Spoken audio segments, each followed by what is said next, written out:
Edie, thank you for giving us the time today to share with us your journey and your life, because this will be a really impactful opportunity for young people and all people to learn about your resiliency and life experiences and what you've been through. So thanks for giving us that time today.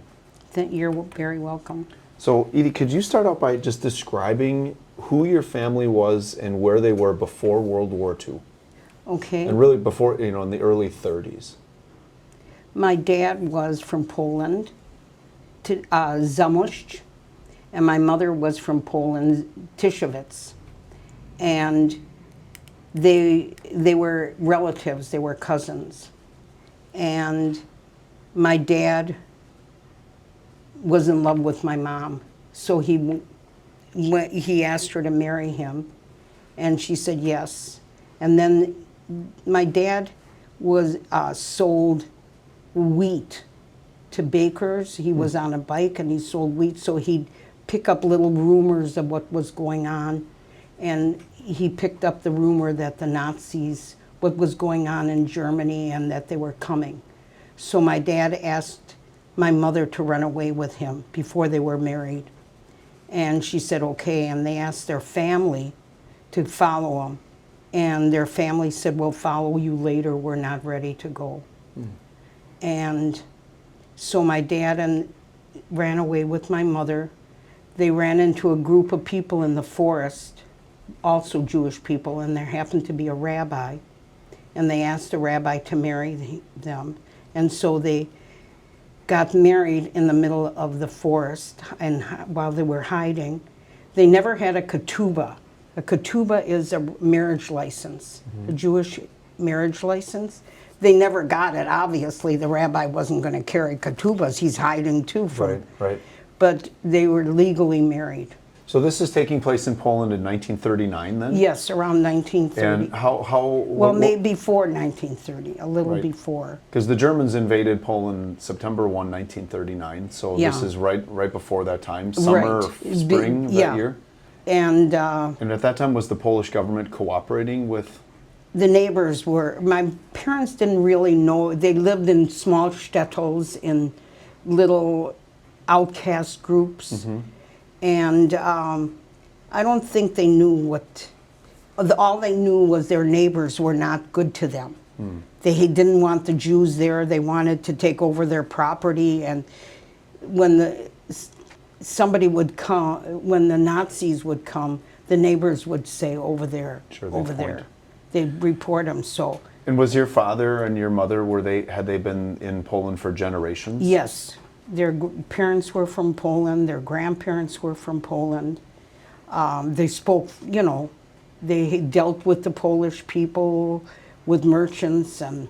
Sure. I mean, until the rise of anti-Semitism in the 30s, they probably lived a very, what you would call, normal life with neighbors and different religions. They had and faiths. they had clusters of Jews. Jews kind of clustered together. Yeah. And a lot of them, I told you my parents were cousins, a lot of that happened because they couldn't trust a lot of people, their neighbors, but they did trust their relatives. And so actually my parents were first cousins. And when they got married in the forest, tell us what happens next. And then do you have a picture of? No, they had. My mother, when she left Poland, she grabbed a few pictures, and that's all she grabbed. And my dad, he grabbed nothing. He didn't take anything. Just on the move immediately? Yes, he just. So she had the presence of mind to grab a few had a few, she grabbed a few pictures, like, here's a picture of my grandparents. I'll hold it like this. This is my mother in the middle. And these are her parents before she was married, and she had the foresight to grab. Yeah. And this is actually the photo that she ran away. The original. And what was your mother's name? Chaya Hammer. Chaya Hammer. Chaya Esther Hammer, and in English it was Ellen. Ellen. Ellen. And then what are your grandparents' names? My grandma was Yitta. I was named after my grandparent. and my grandpa was Schleimer. And what did they do? I don't know. They never. They didn't talk about. Oh, okay. They didn't really talk about that, but they were Orthodox Jews. As you know, if you look at the picture, you can kind of tell, because my grandma looks like she's got a sheitel, which is a wig. Orthodox married women wore wigs. They still do. And how old is your mom in that picture? I think she was about 17 in here. So she would have been a high school student. Yeah, Wow. That's a wonderful photo. it is. So after they get married, where does the world take them from the forest Well, in Poland? They got arrested while they were in the forest. They got arrested by the Cossacks, the Russian soldiers, and they were put on a train, a cattle car. So they were moving their way east through Poland. Right. They were going to go to Russia, or they were No, trying. I don't know where. They were just hiding. They had no destination. Okay. Just their goal was to be safe. Did they ever talk about like how like unnerving and nervous they were, or anxious they were during No, that time they period? didn't. They didn't talk much about it, and we didn't. We were not. We Couldn't should really have. ask. We should have asked more questions. Like Sure. my mother told stories about her brother and his wife, and the little store they had in Lutz. They had a little grocery store, and I should have asked more questions. My dad didn't talk about it. I think they were. It was too hard for them to talk about it because Yeah. they lost these relatives. These Yeah. close relatives were actually murdered, and I'll show you my mother's brother and the one she talked about right here. This is Zonville Hammer, and Hinda is his wife, and they owned a little grocery store in Lutz, and their daughter, isn't she beautiful? Yeah. And They they all were are. murdered. Lutz was a really bad place. Lutz, most of the Jews were transported to Auschwitz. And that was by the Poles and the Germans. That's No, no, not, no. Oh, yeah, you're right. It was, so Polish collaborators and Germans working Exactly, together, and then yes. so they went from Lutz to Auschwitz.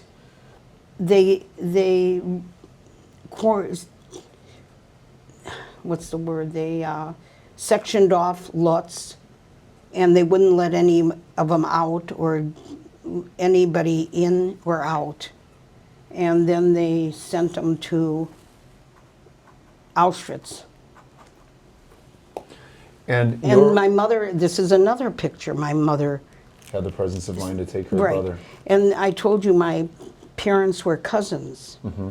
Here is a picture of my dad, and my mom took the picture with her. This is his sister, and that's their cousin. And it says that this photo is in 1926, No, this is earlier or later. right before the war. Let me see. No, this is before 1938. 1938. So this photo is 1926. Yes, this is Okay. 1926, but this is way before things. Okay. But this is 1938. Wow. So your mom and dad get captured by the Cossacks on the eastern part of Poland, and then what happens? They were put on a cattle car, and there were a lot of other Jews on the cattle car, and they were taken to work camps in Siberia So all the way across Russia on a cattle car. in a cattle car. A lot Thousands of and thousands of and no miles. food, no water, no sanitation, because it was cattle cars, and a lot of the passengers never made it, obviously. And do you recall what time of year that would have been? Were They going? were there for, I don't know, they never talked about what Okay. season it was. Sure. But So I think the important part of the story is, you know, when we think about the journeys of so many different Jews during that time period, during World War II, there's not a lot of people who talk about the fact that the Russians The, We're doing the same thing on the eastern part in Siberia is, they weren't doing exactly. They they worked them to death. right. They starved them to death. They didn't put them in showers with gas. They didn't shoot them or, Yeah. they just worked them to death. And when they got to Siberia, they segregated men and women. And my dad had to work all day, and what he got for working was a wormy loaf of bread. And so my dad knew he wasn't, if they stayed there for any period of time, they wouldn't make it because people were dying all around them. So Right. my dad concocted a plan. And how old are your mom and dad at this time? So when they're in Siberia, they're in their... About 26. Okay. And my dad was like 9 years older. My mother must have been about 25 or 26. Okay. So not very young, but pretty young. Yeah. So let's hear about the plan your father has. After being in the Siberian work camp, my dad knew that they weren't going to make it. And so he concocted a plan, and he told my mother what the plan was. He saw her, and he said, I'm going to pretend that I'm injured. I'm going to fall and say I'm injured, and I'm paralyzed. I can't move. And at night, they'll put me in like where they put in like an infirmary, whatever they use for an infirmary. And he said, you come at night, and I'll be in this area, and you come, and I'll sneak out, and we'll get out of here. So the plan worked. He pretended he fell, and he was paralyzed. And my mother came to that tent, infirmary, whatever, it was, and they ran away, and they got on a cattle car. They hit on a cattle car. That was heading west. It's getting out of Siberia. Yes, yes. And that took them to where? To Uzbekistan, which is like 2,000, it's like going from a city in Los Angeles, Yeah, no, it's far away. from Wisconsin to Los Angeles. Yeah. It was about 3,000 miles. And for people watching And us, no food, yeah, no nothing. no toiletry, no water, nothing. Yeah, and Uzbekistan is considered Central Asia, so it's like you just look at a map and there's Pakistan and Uzbekistan and Turkmenistan, and Yeah, so it's and right it was there a in the middle. Muslim community. Yeah, and it's south of Russia, Right. but it's north of Pakistan, and then what happens? Well, then they ended up, I don't know, they never told me how they got to, they lived in a mud hut like this, camel dung. And that's like a place where I was born. Here's another one picture. This is how they lived. So they get to Uzbekistan and they're there for how long? And then how long? About 3 years And then you were born in Uzbekistan. right after they got there, months later? Months later. And what did they And- do? Like, how did they survive? They went looking for food, mushrooms, whatever So they they could foraged. find. They foraged for food. They also, unfortunately, they stole from marketplaces because they had no money. It was a survival. And they left me. After I was born, they had to leave me on my own so they could get food To survive. in order to survive.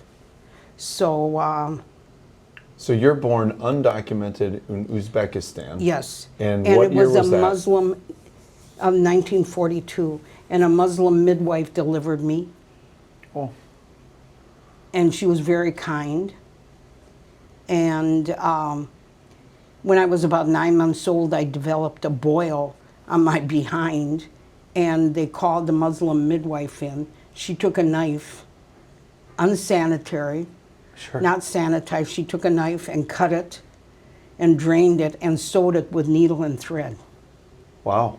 I have a large scar still to this day from that. So, True. that's the only way True she surviving. knew. Yeah, but the Muslim midwife, well, that was a wonderful act. Yeah. because actually it saved my life, and that's the only way she knew how to do it. Sure. But how wonderful that your mom had the relationship, or your mom and dad had the relationship in that area to be able to do that. Yes. So they stayed there till when? Till so I was about 1942.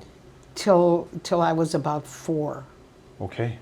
And did you have siblings after that at that time? Well, no. Okay. There's my brother is 5 years younger, Okay. so they didn't have any children there. Later we went to a DP camp in Germany, and that's when my brother was born, in a DP camp in Germany. So you're 3 years old, 1945. Your mom and dad start out in Poland, go from Poland forcibly to Siberia. Escape, go to Uzbekistan. Yeah. You're born, you're 3 years old, And now the war is ending. But the enemy in Uzbekistan was disease and hunger. I was very malnourished. I had typhus, I had yellow fever, I had malaria, and later I found out I also had tuberculosis. And I survived. I was like, that sounds divine to me. And my Edie. mother said I never cried. Really? Yeah, I never cried. What I did do once is a lot of the pictures and documents my parents had, the few documents, I ripped them up.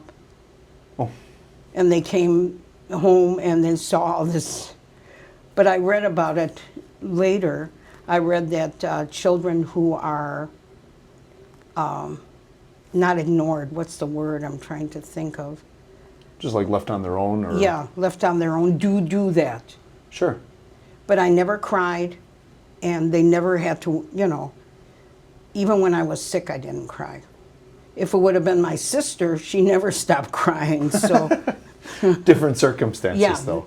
Yeah. Yeah, maybe So it was- you are born into like abject poverty, destitute family. Mom and dad are foraging and taking to survive. in a very disease, Yeah, very well, in the middle of nowhere. primitive, yeah, For them. primitive disease there, where there were a lot of diseases, and I So- survived. So after all of this, so how do we go? We go from Uzbekistan then to Germany. How does that come around? That was after the war, Sure. and So now it's the fall. It's 1946. American soldiers. I remember, I was young, but I remember going on seeing American soldiers, and the way I knew that they were American, it said MP, military. I didn't know what the M stood for. I didn't even know it was an M. Sure. But I remember seeing The symbol. the symbol, and it was a positive symbol. And so somehow they transported us to Germany.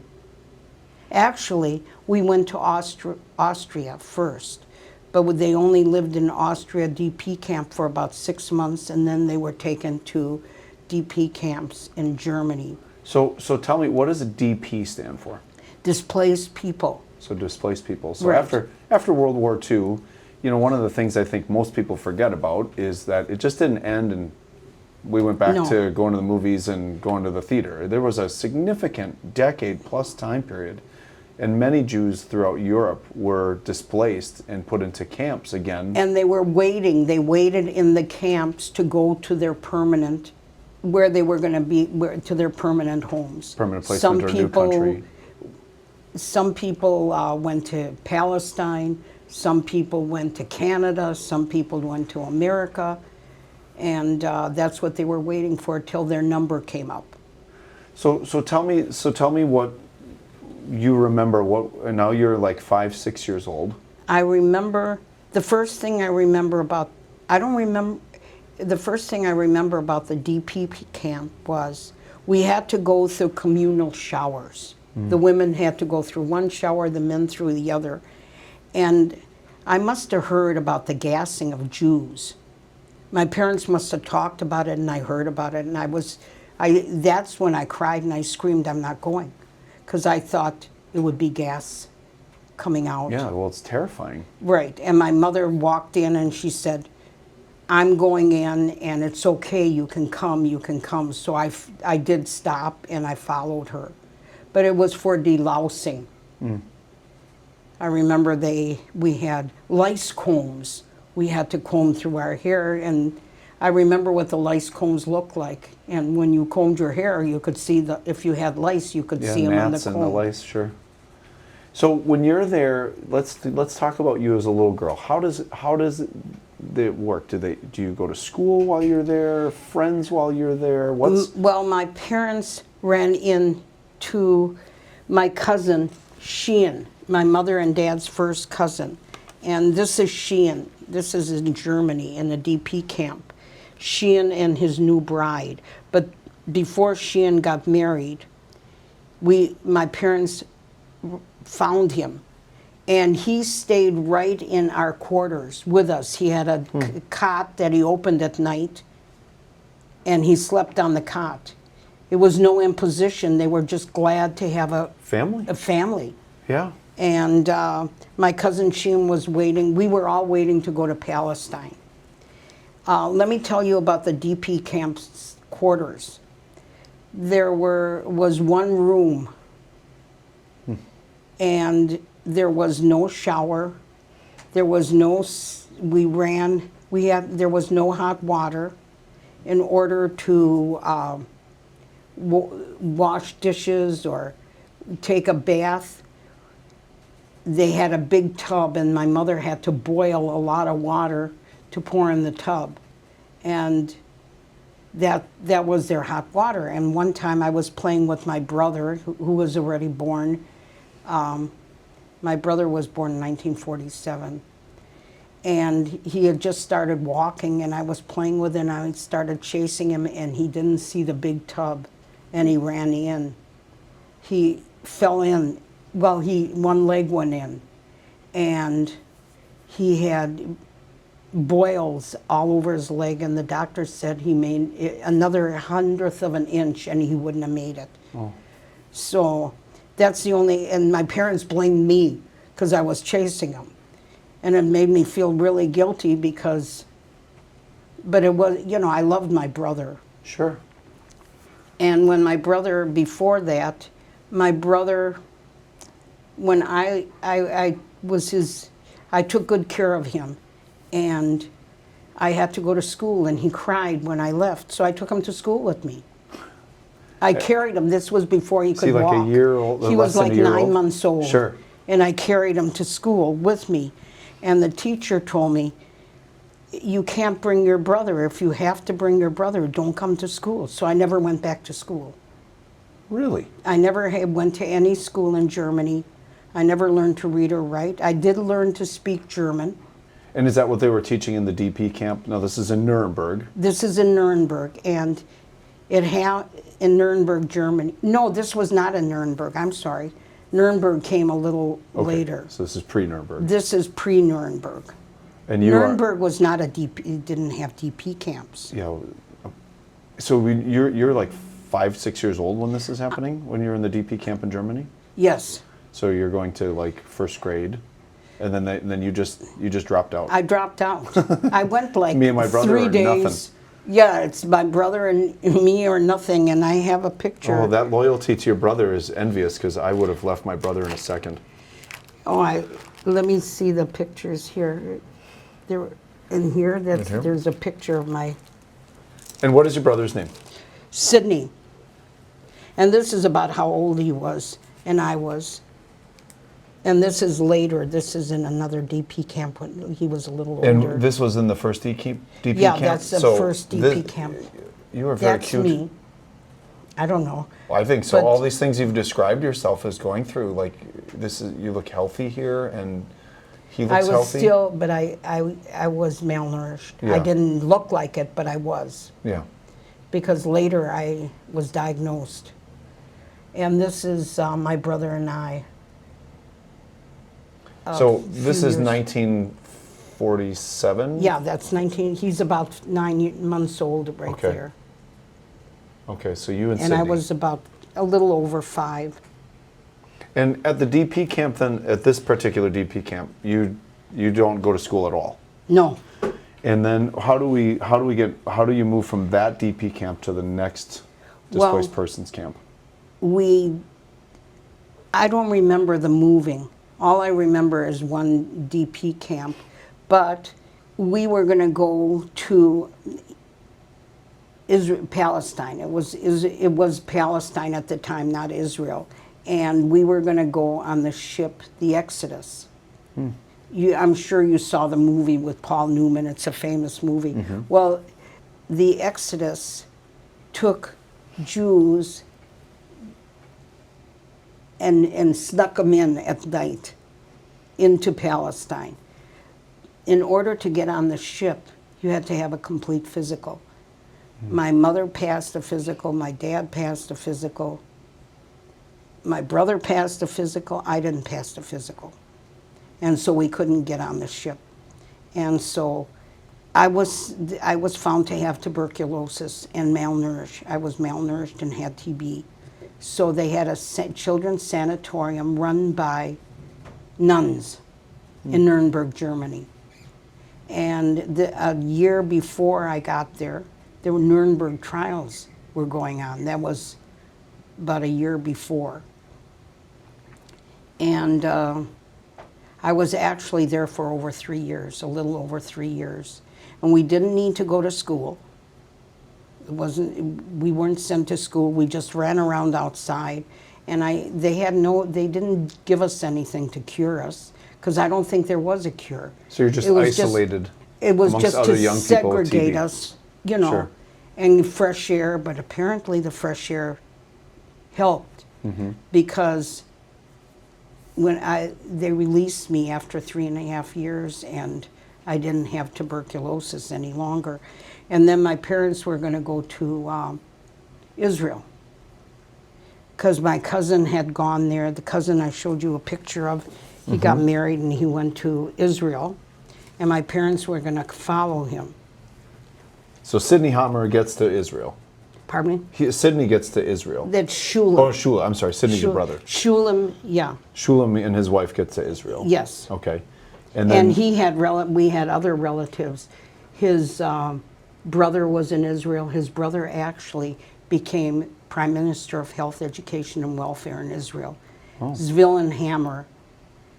And I was talking to one of So that's one of your cousins. Yes.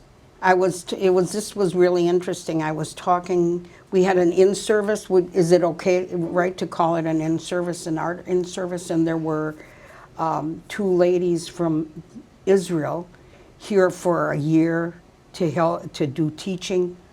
What was their title? Just artist teacher. Artist teachers. And they were young, and I started to conversation with them, and I said, oh, I have relatives in Israel too, and one of my relatives became Prime Minister of Health, Education, and Welfare. Unfortunately, he died young, in his early 50s. And one teacher said, and what was his name? I said, Zvilin Hammer. She said, before I came here, I was teaching at the Zvilin Hammer High School. Oh, wow. So I found out there's a high school named after him, and there were streets named after him. So unfortunately, I never got to meet him. Sure. But the family name's there. But Zvilin, I knew his brother. I do remember my cousin Zvilin, or Shulam. That's wonderful. So you get out of the TB segregated hospital. And my parents wanted to go to Israel. And the doctor said, you can't, because you had tuberculosis, and it's a very primitive. Israel was very primitive in those days, and the TB could reoccur, and you don't want spread that. Quickly. They said you could go to America. You can get into America, and this is I had one friend in the sanatorium. And this is in Nuremberg Sanatorium, and they were told the same thing, not to go to Israel. But they insisted. They said, we'll be fine. Well, a year after we were in America, my parents got a letter from her mother, and the TB reoccurred and she died. Oh, and what was her name? I don't remember. But I remember her. She was my friend. I remember her mother. I remember her dad too. But unfortunately, did I write the name here? No, it Okay. says Edith's roommate and her mother. Ellen was visiting her daughter in the sanatorium on the right. So I remember when I got here, there was a movie. Fred McMurray was in it, and I thought, oh my God, that looks like her father. oh, really? Her father was a very good-looking man, and he looked like Fred McMurray, a young Fred McMurray. So you go from the sanatorium back to the DP camp Yes. with your mom and dad? Waiting to go to America. And at that time, your brother's there? So My it's your- brother and my sister. So now your sister's born while you were gone? Yes. My Okay. sister is 8 years younger than me. And what is her name? Sarah. Sarah. So it's Edie, Sydney, and Sarah, mom and Right. dad, in the DP camp. Now, by this time, it's the late 40s, right? Right. And then how do we get from the DP camp in Germany to the United States? We took a ship. We went on a ship. It was a long trip, and my sister, that's the first time my sister, it was very rocky. My mother was constantly sick. My dad was constantly sick. But my sister, she was a colicky baby. That's the only time she was ever happy. I mean, she was Oh, like rocking 9 months nonstop. old. Because the boat rocked. Sure. She stopped crying. And we ended up in New York. So you go from, you're on the ship from Germany to New York, you get to New York, and then what happens? We get to New York, and my parents happen to have relatives in New York. My grandfather had a twin, an identical twin brother. And the identical twin brother left Poland way before the war. And when we got to New York, my parents wanted to see him. Unfortunately, he was in the hospital and he was on his deathbed.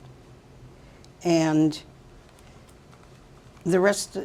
we got a picture of him and his wife and his grandchildren. And I really cherish this picture because they were identical twins, and it would have shown me, I see what my grandpa would have looked like. And that's my father's dad. That's my father's uncle in New York, his wife, and his grandchildren. Oh, that's a wonderful photo.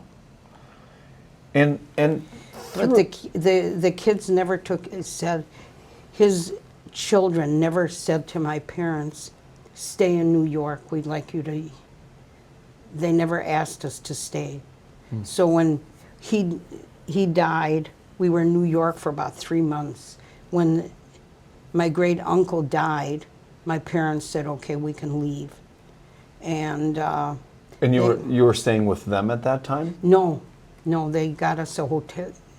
The Jewish American Joint kept us, paid for the hotel, and we didn't have to stay with relatives. But they said, where do you want to go? And we had relatives in Milwaukee. My mother and dad had 2 first cousins in Milwaukee Who were here? who they had gotten here. They were involved in the Holocaust as well. Yeah. And they made it just shortly before my parents got here. So before we get to Milwaukee, I want to know, share with us like, how did you and your family maintain like hope through all of this? How did they stay motivated to just keep moving? My mother was a very, very positive. She was amazing. My mother was a very positive person. And my dad had a great love for my mother, and he would do anything for her. And so he was with my mother the whole time, and his family was safe. And that would keep him going. And when we got to Milwaukee, I think it was the Jewish Federation got him a job. And it was a hard job. It was a factory job.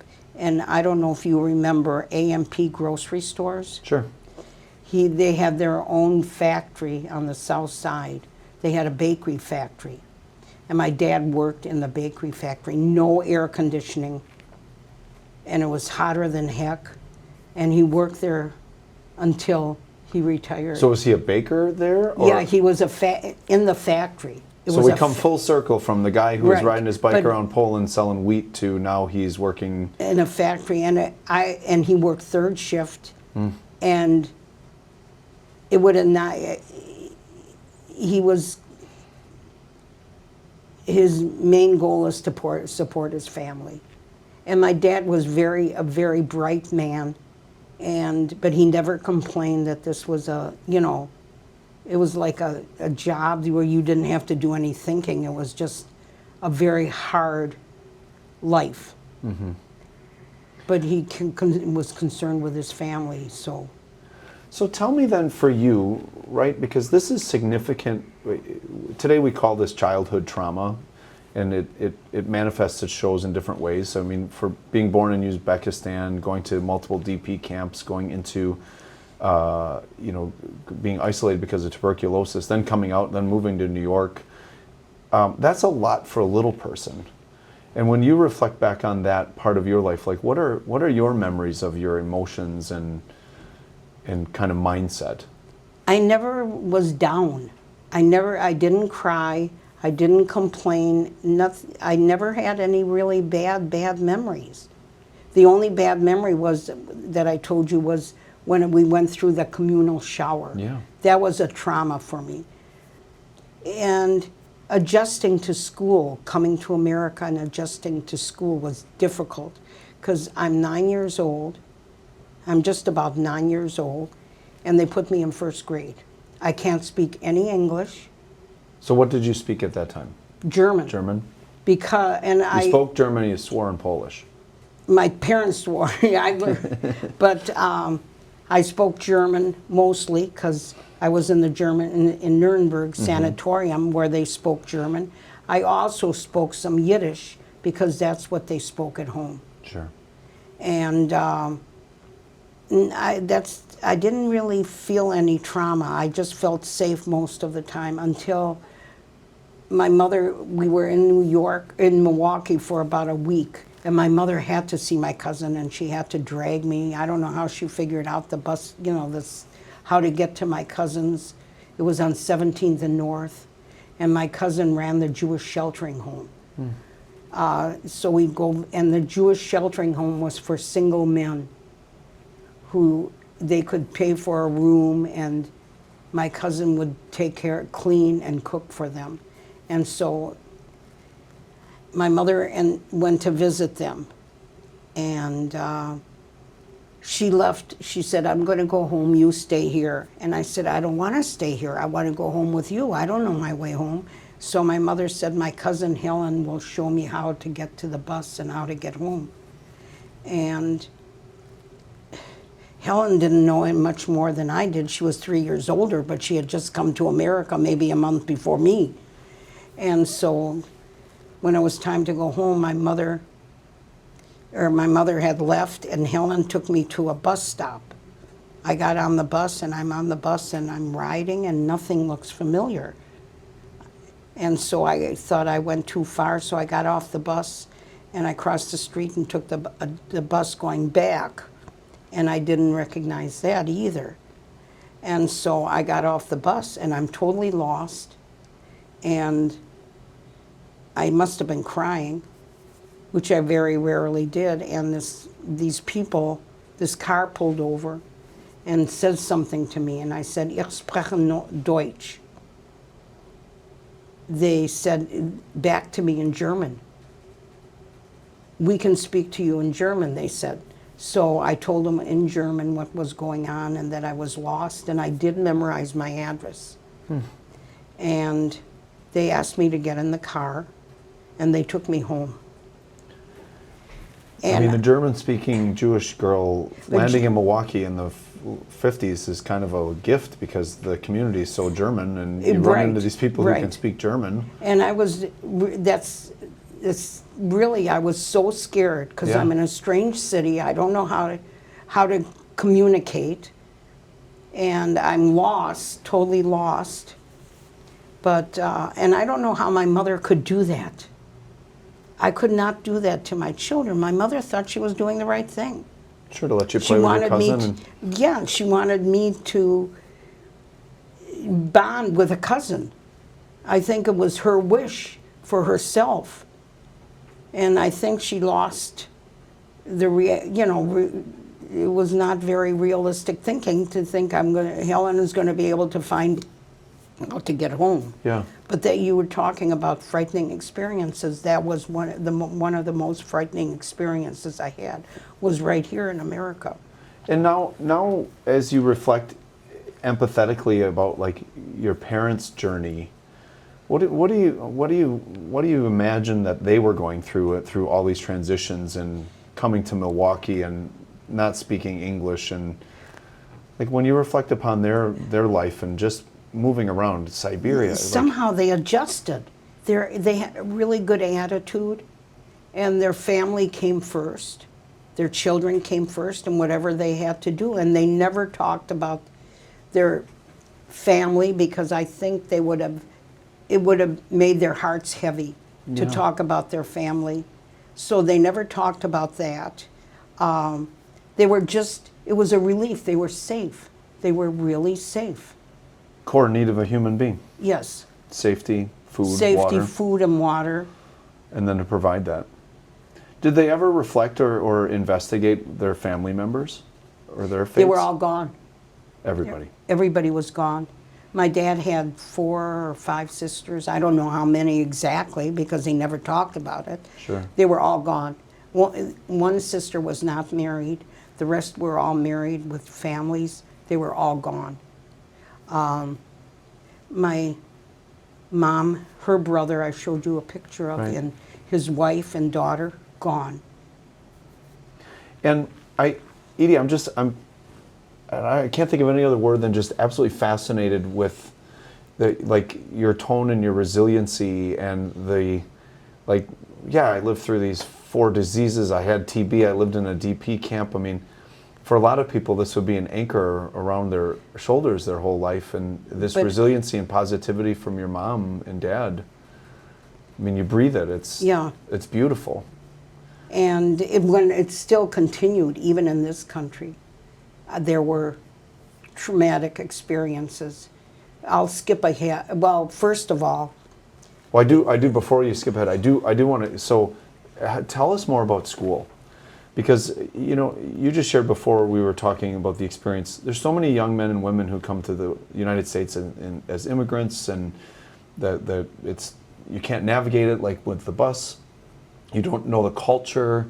I mean, what was school like? So you enter first grade as a 9-year-old, which is really a second or third grader. And I couldn't speak And any you're not English. literate yet at this point. Right. And what was that like? So which school did you go to? I went to Elm Street School Okay.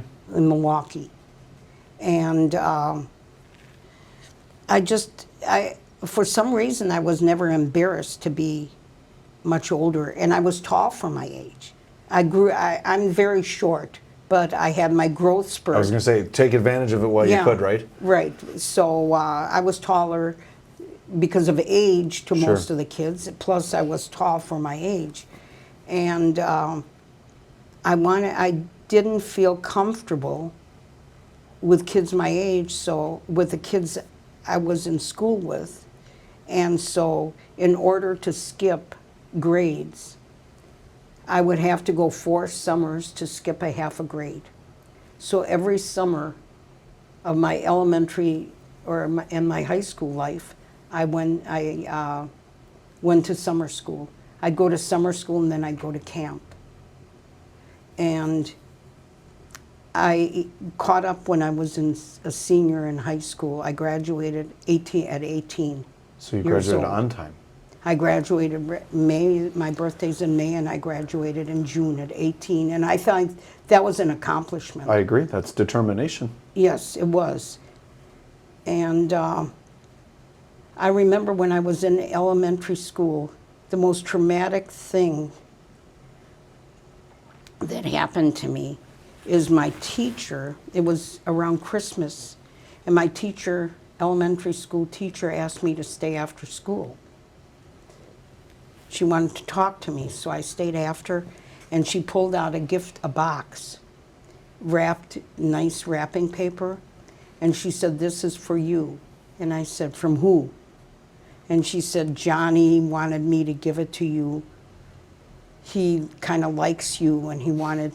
I'm not stupid. I opened the box, and there was a beautiful blouse. Oh. A beautiful blouse. Johnny didn't know me from Adam. I knew the teacher lied. Yeah. And I put two and two together. I hope I got four.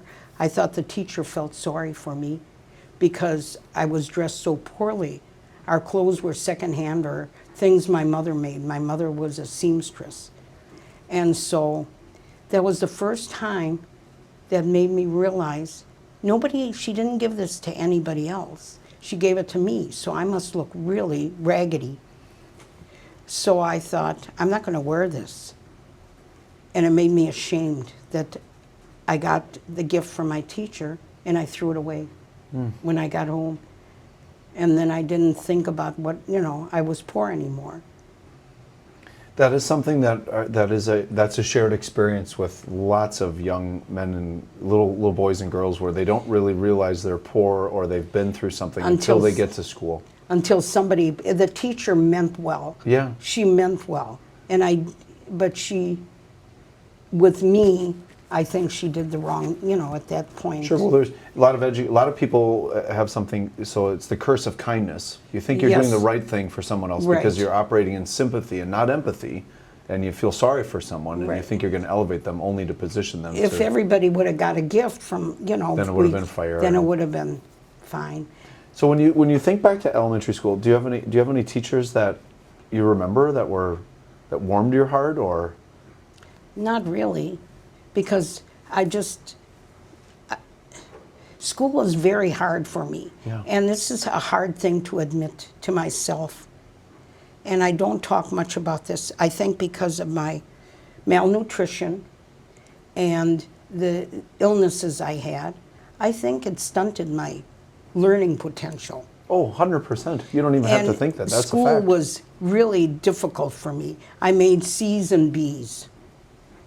While later, my brother and sister, they excelled. My brother would have been valedictorian. He was second place, and he would have been valedictorian, except he took driver's ed, and he got a C. So he became salvatorian. My sister was fifth in her class, and this is in Washington High School, where they had a lot of really smart kids going out. The competition was fantastic. And I think, had I not gone through what I went through, maybe I would have been their caliber of learning. I was always proud of them. I was never jealous. But I think because school was hard for me, I thought it could have been easier had I not gone through all this. Well, I'm going to share a little secret with you as a teacher. You're our favorite type of student. You don't quit on yourself. You work really, really hard. And while it's easy to grade A's for other children who are bright and have that, just as you share your story, just as a teacher myself, like what I hear is that perseverance and that kind of willingness But the teachers never showed me that kind of kindness. They never showed me, they just ignored me. They thought I was like, an average child. Nobody ever made a fuss over me. I did everything, Yeah, but you didn't quit on yourself, and I never quit. That's remarkable. And there were more incidences to come in college where things got very difficult, but I didn't quit. Yeah. This might be the only time I'm upset that I'm younger, because if I'd have been older and your teacher, you would have heard from me a lot about that. Well, believe it or not not, quitting on yourself. Believe it or not, when my kids had a problem with the teacher, I was the first in the office. And I was the first to defend them because my parents just said, listen to the teacher, listen to the teacher. Yeah. And well, where do you think you get that spirit from? I mean, when you went home to after school, in elementary and middle school, and then eventually high school, like, was it very supportive? Was education seen as your pathway? Education was a must. That's the most important thing. That's why they came here. so their children could be educated, get an education. And then did you maintain your faith as well as a family? Yes. What was that? Tell me about that journey. Well, at that time, I did not go to Hebrew school or Sunday school. It wasn't important for a girl, and I concentrated on learning English. I did take my brother and sister to the Orthodox synagogue, or it was conservative now, Beth Israel, which was on Titonia, and we went to synagogue on the holidays, and the women sat upstairs. We could, and the children, and when I listened to the rabbi, and I listened to my parents told stories about Poland, how they celebrated certain holidays. So I knew I was Jewish because I was born Jewish.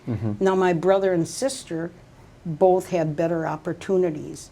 Both of them went to Hebrew school. They went to Sunday school, and so they can read Hebrew, and they know the prayers, and I just never did. And I never felt that I was missing something. But later in my adult life, I realized I was missing something. And as a kid in elementary school, middle school, did you experience anti-Semitism, discrimination? There was only one incident where a boy followed me home. He was in my class. He was an idiot. He'd go, Jew, Jew, Jew. I turned around, I said, shut up. And, and I knew the kid was a loser. It didn't even bother me. Yeah. And so you're in oh, go ahead. Oh, but my brother, who was 5 years younger, my brother and sister went to 37th Street School. And my brother, when he was in kindergarten, his kindergarten teacher flunked him 3 times. Oh. And she told my parents he'd never amount to anything. And the whole time, while he was in elementary school, he was a cut-up. As soon as he left that school, when he went to Stuyvesant Middle School, he started taking school seriously, and he got all A's. And the teacher said he's brilliant, and I told you he became salutatorian of his class. So then my sister had that teacher after my brother left, and she flunked my sister also. And she wanted to flunk my sister a second time, and my parents said no. And put 2 and 2 together. My parents didn't talk. They must have realized that the teacher was anti-Semitic. Yeah. And she was. She was. That's why she wanted to why she flunked my brother 3 times. Right. And this was Milwaukee Public Schools. Yeah. I want to back up a second. Well, so your dad works 3rd shift, so he's home for dinner most nights? No. No. He left at dinner. Oh, so like second and 3rd shift. My dad would sleep while we were till about 2 o'clock, and then he'd get up and make dinner. He'd prepare dinner, and then he'd leave. He'd never have dinner with us. We lived on 37th and Galena, and he worked on something in National, and he would have to take the bus, so it took a while. So you're growing up on the southwest side of Milwaukee? No. Or that's where he worked? That's where he worked. Okay. We lived on 37th and Galena, which is the... Yeah. This side of town, yeah. Right. So just tell me what was your dinner table like? So I mean you've got these Poles who have immigrated all over the world, literally all over the world. DP camps, raising their daughter. It was Jewish cooking. 3 kids, and yeah. So what was that like? My dad always prepared a really nice meal, some kind of meat, and my mother would do the baking. But never sweets. She would make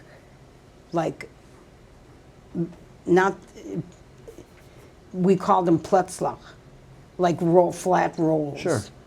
And they never made sweets, but they did an amazing job of cooking. They did blintzes and a lot of Polish cooking. And Was there banter, laughter? Was it serious? What kind of conversations I don't. do you have at that we just table as a ate. kid? We just just ate. Yeah. If my sister had something going at school, she'd talk about school, and The youngest, of course. yeah. And my brother wouldn't talk much about school.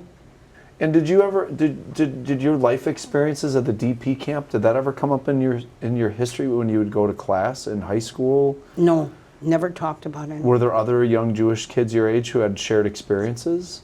No, we never shared because that would made us less, you know. We were immigrants. Mm-hmm. That would make us not as worthy. So there was no, I mean, to stand out would have been a poor mark. Yes. It wasn't something you were proud of. Yeah. It wasn't something you were ashamed of. You just didn't talk about it. I You just- wanted to be like everybody else. Sure, assimilate. Yeah. And then you go to high school. Where did you go to high school? Washington High School. And that's where, you know, it was hard. And like I said, I graduated at 18, and then I went to college. It was a must. I figured high school is not the end of education. Our parents encouraged us to continue on. And so I thought, oh my God, how am I gonna do this? It was, you know, tough to go through high school. Yeah. So I went to UW, I graduated and went to UWM for a year and a half. And then I wanted to get away from home. And to what year did you graduate from high school? 1960, June of 1960. Okay. So there's a lot of unique things going on in the United States in 1960. I mean, there's segregation issues, there's racial tension. Yeah. Are you feeling any of that or seeing any of that? Not until I started teaching. That's when I noticed. It didn't affect me much because all the camp, I went to camp in the summer, it was 99% Jewish. Sure. Tell me about that camp. What was camp like? This is in high school? No, this is, in high school, I became a counselor. I started camp at 9. Every summer I went, I couldn't even speak English. And I remember I loved camp so much. When we got off the bus, my mother met me at the bus stop with all my suitcases, and I was crying. I was crying hysterically, and she said, "Was it that bad?" I said, "No, I want to go back." Oh. I loved it so much. And when we got home, the phone rang, and it was the camp director. And the camp director said, "There's another session coming up of 2 weeks. We'd like your daughter to come back." And my mother said, when is it? Tomorrow. Back on the bus? So my mother said, "But I don't have any clean clothes." And he said, "Just let her go with the clothes as it is." And so I went back for 2 more weeks, the first. And this is an outdoor camp. This is... It's an overnight camp. Yeah. It was an overnight camp. It was in Oconomowoc, Wisconsin, or Delafield, Wisconsin. It was called Camp Sidney Cone. And there were a lot of immigrant children.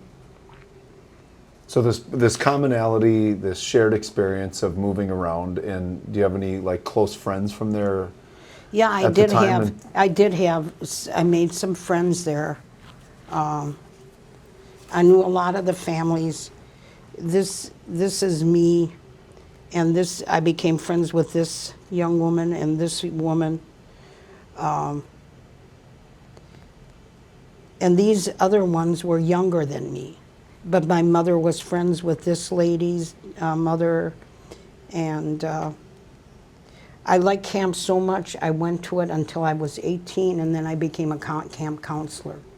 And I'm going to get back to that in a second because I want to finish. So you go to UWM for 3 semesters, and then you transfer to where? I knew I couldn't make it in that. I had a job on weekends, and I wanted to come back every weekend. So I figure if I go to Madison, I'll never come back. And so I thought I'd go to Oshkosh. And that way I'd come in, I'd get a ride and come in. And I lived in private housing. I was too old for the dorms. Sure. So I lived in private housing. And I came in every weekend. I had a ride. And I worked Saturday and Sunday morning. And then I'd go back. That had to be fun.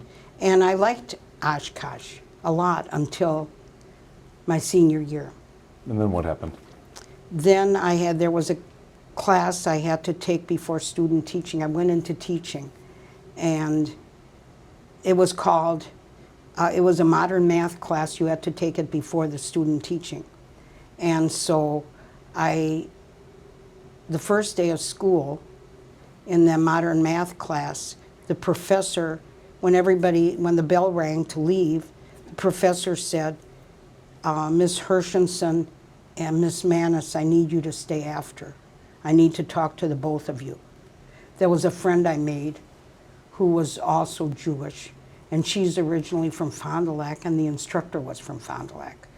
So when the class left, he closed the door and he said, I know you're a Jew. He pointed at Dolly, Dolores was her name, and he pointed at me, you're a Jew too. He said, I hate Jews. This is the nicest I'm going to be to you. Get the hell out of my class or I'll flunk you. And so we couldn't get out of the class because we had to have it before we student taught, which was going to be the next semester. So Dolly and I talked about it. We talked about it and we decided to stay. If we do better than everybody else? And it was really an easy class. Sure. I mean, that's the teacher math class, but okay, so let's not gloss over this. What was that conversation like with Dolly after that? He said, I'm from Fond du Lac. The instructor said to Dolly, I'm from Fond du Lac. I know your Jew family, and they're rich. This is like out of nowhere. This is out of nowhere. Well, this is the first day. Sure. So we decided we had to stay because we wanted to do our student teaching the next semester. And we couldn't do student teaching without that class. Sure. So we worked really hard. It was an easy class. And we used to, about a week before exams, we used to give the instructor a self-addressed envelope. So after he corrected the exams, he would put our grades, our exam grade on and our final grade, and then put it in the mailbox, because it took a long time to get the grades from the university. Sure. So I get my postcard right after the exam. I've walked home from the exam, and there was a postcard. I don't know how he had time to correct the exam and put the postcard in the mail, and I get it the same day as the exam. I mean, that's crazy. And I flunked the test, and I flunked the class. So I went back, and I went to see Professor Holly, and I said, I'd like to see my final. I want to see my exam, because I thought I did very well. And he goes, you can't, I burned it. The same day that I took it, he said, you can't, I burned it. I said, you didn't even have time to correct it. He said, I corrected yours and Miss Manis's right away. And then I burned them. So I didn't know what to do. I mean, we were flunked. So there was one Jewish, he was a science teacher on campus. His name was Shapiro. So a biology teacher, I went to see Dr. Shapiro and said, I told him what happened, what can we do? And he said, there's nothing you can do. You'll have to accept your grade and retake the class over summer. So that's what I did. I stayed an extra summer, took the class over, and I got an A. But the school averaged the A With the F? with the F, so it came to a C, but C was still passing. Sure. And then when I did my student teaching, right after that, it was a school in Fond du Lac, and the instructor's name was Mr. Stevens. And the first day of school, he said to me, and you're probably worried about the grade. because you had a problem last year. And I said, how do you know? He goes, because Professor Holly came and told me to flunk you Oh, because you're a Jew. He said, I'll grade you according to what you earn. So don't worry. The reason I'm bringing this up is I'll grade you fairly. What you earn, you're going to get. so this man takes his ignorance beyond just his purview of his Right. classroom, and Right. he's actively advocating against your success. Right. And Can I just ask you a question about that? Sure. What gave you the energy to drive through that and not like run away from it? Because I had another road I could take. I could retake the class. It wasn't the end. I could actually retake the math class, and I got an A. I mean, and I didn't care if it was averaged and it became a C. I made it. I passed, and I showed Professor Holly that I could do it. But Edie, sitting across from you, I mean, these hurdles of life that you bust through. I mean, I mean, it shows your. I mean, tenacity is the word I Yes, keep thinking yes. of, and many people would have just. I don't know. I don't know that they would have had the. They the would have inner listened to courage. the instructor. Yeah, but- they would have run away. And I just couldn't run away because there was a goal. My goal was to get a teaching degree, and he wasn't going to stop me. And so, And clearly he didn't. well, Mr. Stevens, I'm glad he brought it up because I would have been wondering, Sure. if he would have. So I ended up getting an A, my student teaching, All right. So you student taught. What grade level did you student teach? a third grade. Oh. No, I'm sorry, it was fourth grade. Fourth grade. Fourth grade, because my degree was 4 to 6. So years later, I never joined the Alumni Association because of that. And I had a call many years later that said, we'd like you to join the Alumni Association. I said, I can't because of the anti-Semitism that I Experience. experienced, and the school was not backing me. Nobody here backed me, or I had no place to go to get help. I said, I'm not going to. They said, we'd like you to talk. Would you be willing to give a talk at the university on the experience you had? And I said, yeah, I'd love to. So I went back to Oshkosh, and I gave a talk about that experience and about Professor Holly, and I smeared his name, which he should have had. And what year was that talk? 1965.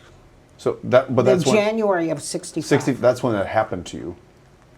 That's when you. That's when I graduated. That's when you graduated. Yeah. When did UW Oshkosh contact you to come back and speak? Oh, to this them? was like about 20. They didn't contact me to speak. They wanted me to join the Alumni Sure. Association. Then I told them why I wouldn't. Yeah. They said, would you be willing to speak about it? Yeah. And so this was about 20, 25 years ago. I So the went back. early 2000s, late Yeah. 90s.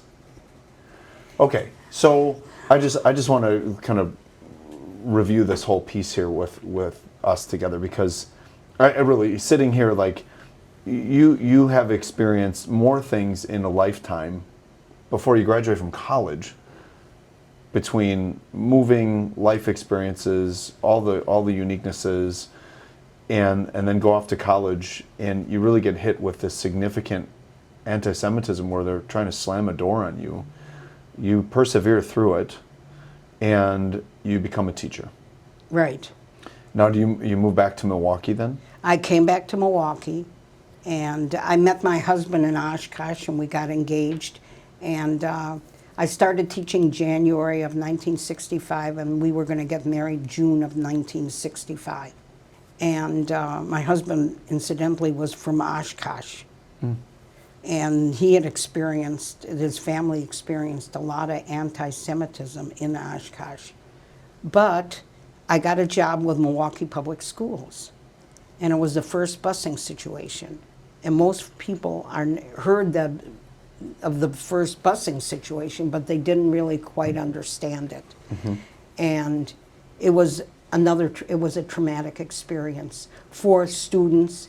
This is desegregation. Yes.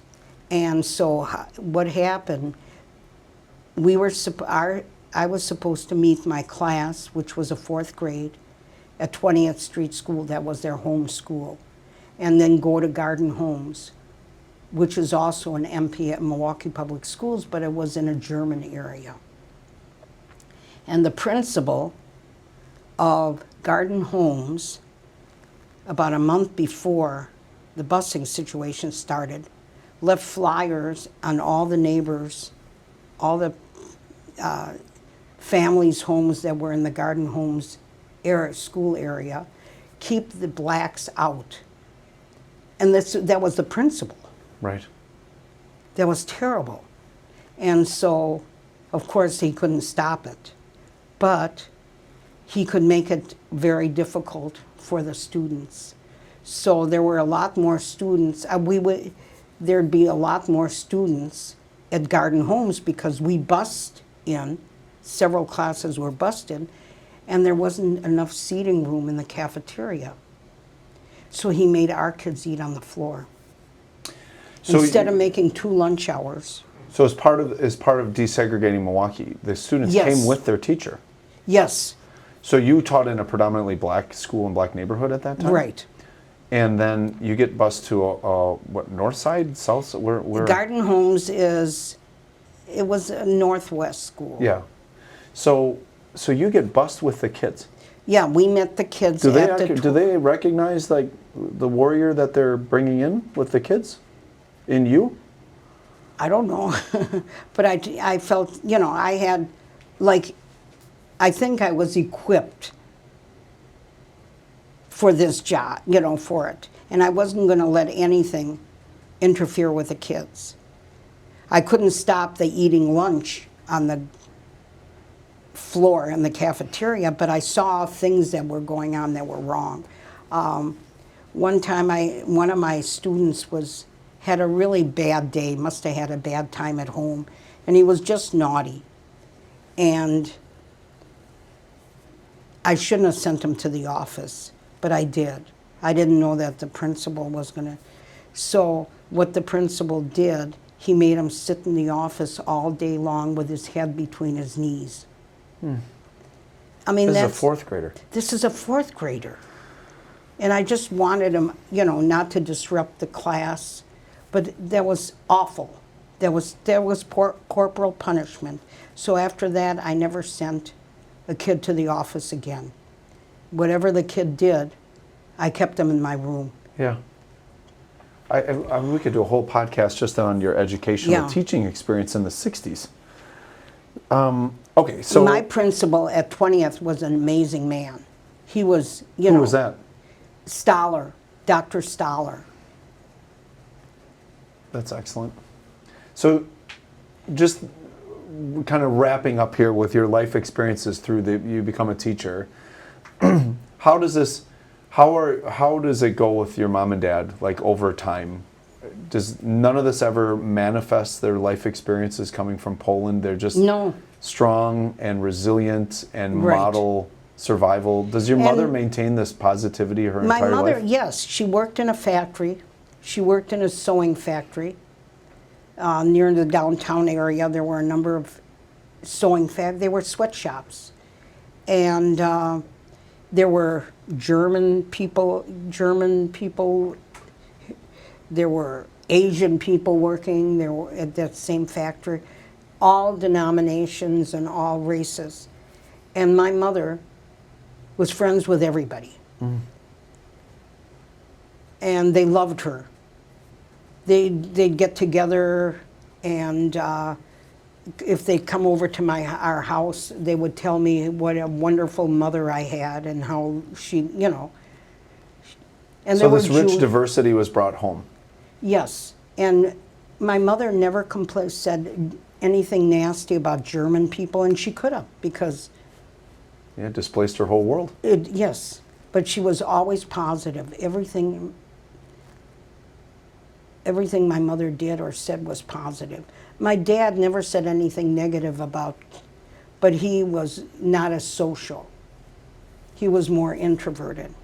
Quieter. So I want to pivot this to you as a teacher. How are you as a teacher as a result of all this? Like, how did you view your students? And When I taught for 2.5 years, and then I had to take a maternity leave. In those days, when you had to bring in the paper when your baby was due, and you'd have to take time off.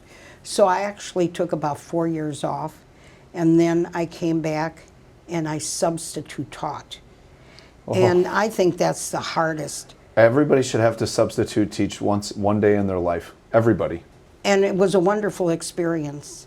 And I must have been really good at it, because I'd stay in a building for 2-3 years. Oh, wow. And then they were having problems getting teachers for the ED classes. So I started teaching ED.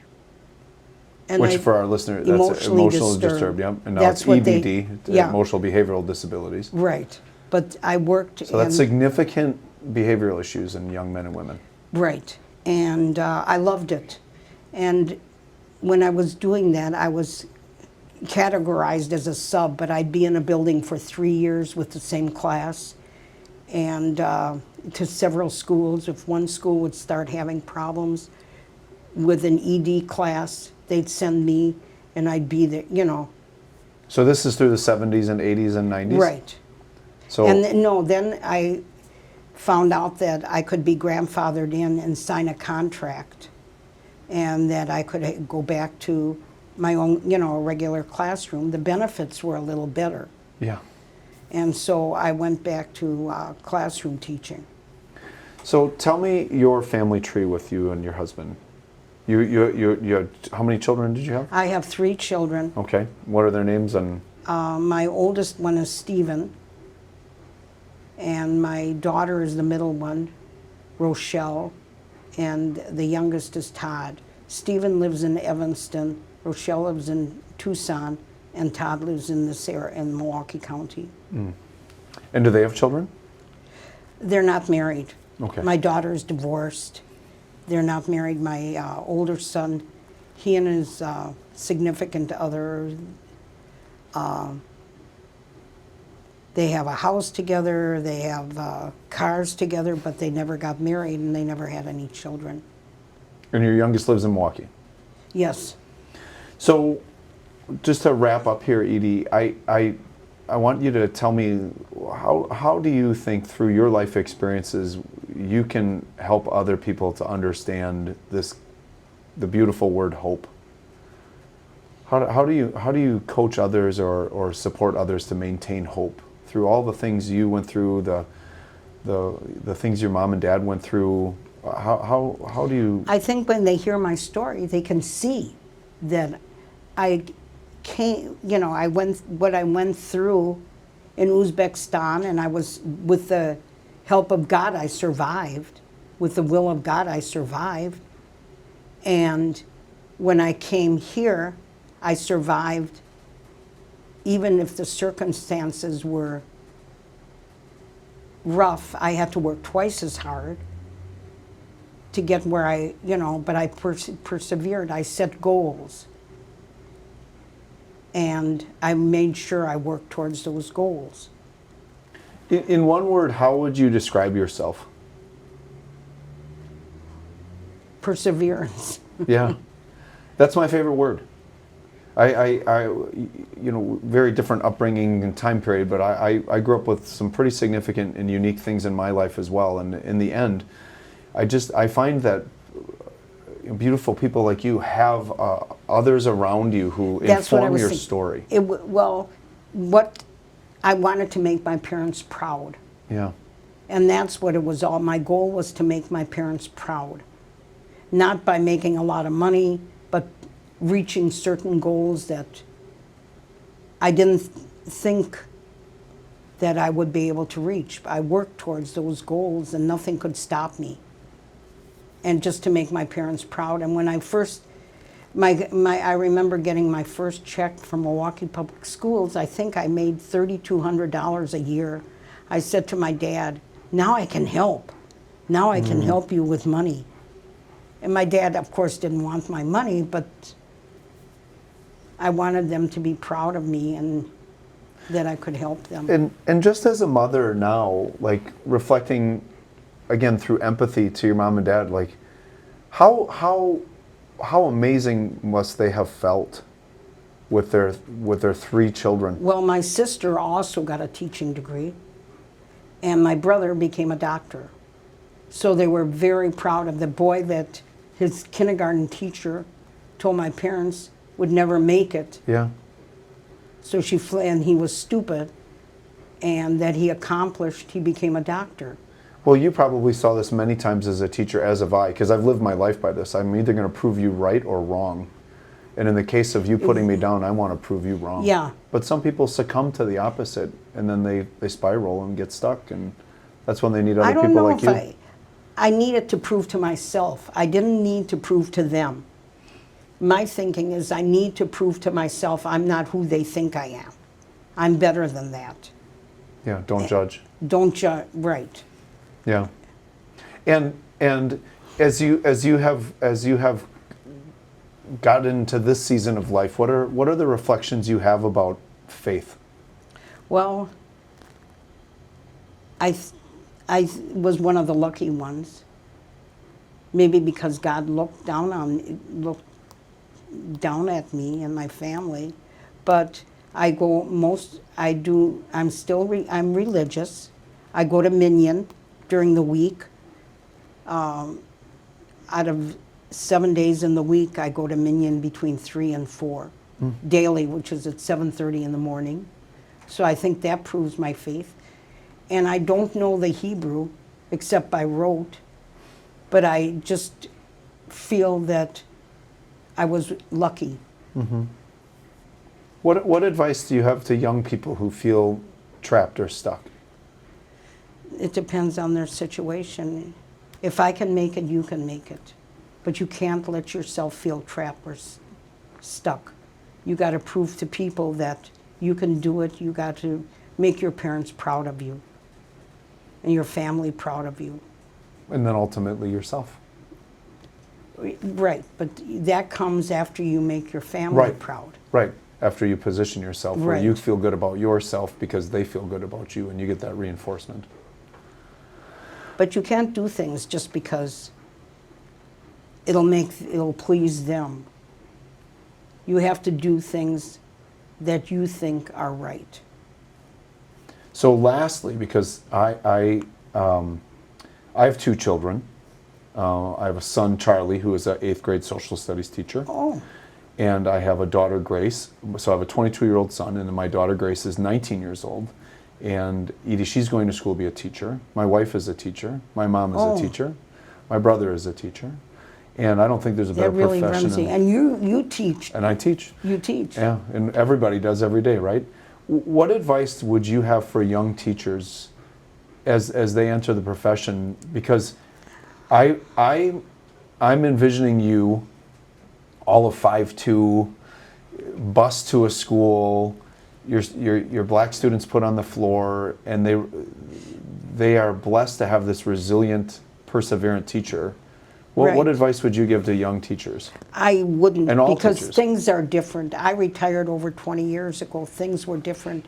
And when I retired, I subbed a couple days a week, and it got to the point where I couldn't do it anymore because administration was thinking of things differently. Mm-hmm. You couldn't reprimand a student because you don't do that. And you don't have the backing of administration. And so I can't advise somebody that Sure. in today's. Yeah, and I agree with you to the extent that, like, I live in the season of when I started teaching, and I look back upon, you know, those days versus what they have today, and I think that again with you and your story, that the shining positivity and optimism, the never quitting on yourself is a huge lesson for me in my learnings from you today, and then the impact that has, because My definition of a leader is anyone who has influence over another person. And that's everyone every single day. I can be led all different types of ways. Right. But when I get to run into a person, when I get to meet you, Edie, and then get into these awesome details of your life and meet your family and see their photos, again, my word is hope, that regardless of where you are in life and what you're going through, you have one person to prove everything to, and it's eventually yourself. And to hear you say the greatest word in my vocabulary is perseverance, because a perseverant person never quits on themselves, and a tenacious person never quits on others. And you defined that perfectly today for us. So I really appreciate your time. This was wonderful. Well, thank you for letting me do this interview. Yeah, this was fun. This is my first school picture. I don't know if you can see it. It's kind of small. And this is my citizenship papers. I had to go to court. My parents went to MATC, Milwaukee Area Technical College, to study, to prepare for passing the citizenship test. My brother and sister became citizens automatically By when my birthright. parents. But I had to answer some questions from the judge. And this is my citizenship papers. Do you remember any of the questions? No, but I was able to answer them. Yeah. And But you didn't have to recite the first 10 amendments or anything? no, just questions about government. And Sure. now, when I had to, when I got a job for Milwaukee Public Schools, I had to show a birth certificate. I don't have a birth certificate. I never got one because I was born in hiding. And so I talked to, my husband had a friend who was an attorney. His name was Jerome Randall. He was actually partners with my brother-in-law. And he said, I'll make out a birth certificate for you. And this is my birth certificate. To whom it may concern, this is certified that my daughter Edith Hershenson was born on May 18th, 1942. And it was signed, my mother signed it, and my father signed it, and then the attorney signed it. But, so this is my official birth certificate. 7300 block And- of Capitol Drive in 1965. You want to hear something crazy? This is where I was born, like a block from there. Really? Yeah, Ever hear of, 5 years later. oh my gosh. Yeah, this is, I'd never, May 18th is not my actual birthday either. You There should have is picked May no- 12th. May 12th, oh, yours is May 12th. Yeah. Well, my parents picked May because it was spring. Yeah? It's a nice, they didn't know how the calendar in Uzbekistan compared to the calendar here. So they liked spring, they liked May. And 18 is high. Very High special number. is a special number. Correct. It represents life. It represents luck. It's like l'chaim. Mm-hmm. So they picked high. 18. That's a lucky number for you. All right. Well, thank you so much. Well, thank you.